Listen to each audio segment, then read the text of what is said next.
നമസ്കാരം. പശ്ചിമ ബംഗാളിലെ മൂർഷിദാബാദിൽ ബോംബ് നിർമ്മാണത്തിനിടെ ഉണ്ടായ സ്ഫോടനത്തിൽ തൃണമൂൽ കോൺഗ്രസ് പ്രവർത്തകന്റെ വലത് കൈക്ക് പരിക്കേറ്റു എന്നുള്ള റിപ്പോർട്ടുകൾ പുറത്തു വന്നിരിക്കുന്നു. പരിക്കേറ്റ ജിന്ന അലിയുടെ വലത് കൈപ്പത്തി പൂർണ്ണമായും തകർന്നു എന്ന് കൂടി റിപ്പോർട്ടിൽ പറയുന്നുണ്ട്. സംഭവത്തിൽ പോലീസിനോടും ജില്ലാ ഭരണകൂടത്തോടും തെരഞ്ഞെടുപ്പ് കമ്മീഷൻ ഇപ്പോൾ റിപ്പോർട്ട് ആവശ്യപ്പെട്ടിട്ടുമുണ്ട്.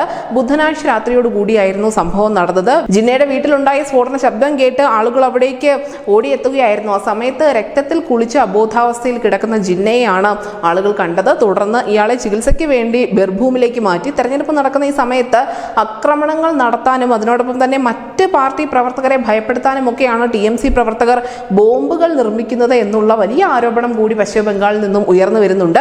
കഴിഞ്ഞ വർഷം മുർഷിദാബാദിൽ വൻതോതിൽ നാടൻ ബോംബുകളുടെ ഒരു ശേഖരം തന്നെ കണ്ടെത്തിയിരുന്നു.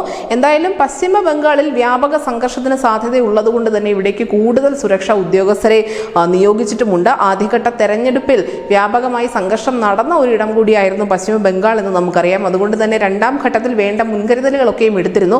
അതുകൊണ്ടാണ് ഈ നിമിഷം വരെയും പശ്ചിമ ബംഗാളിൽ നിന്നും അധികം അക്രമ സംഭവങ്ങളൊന്നും തന്നെ റിപ്പോർട്ട് ചെയ്യാത്തത്.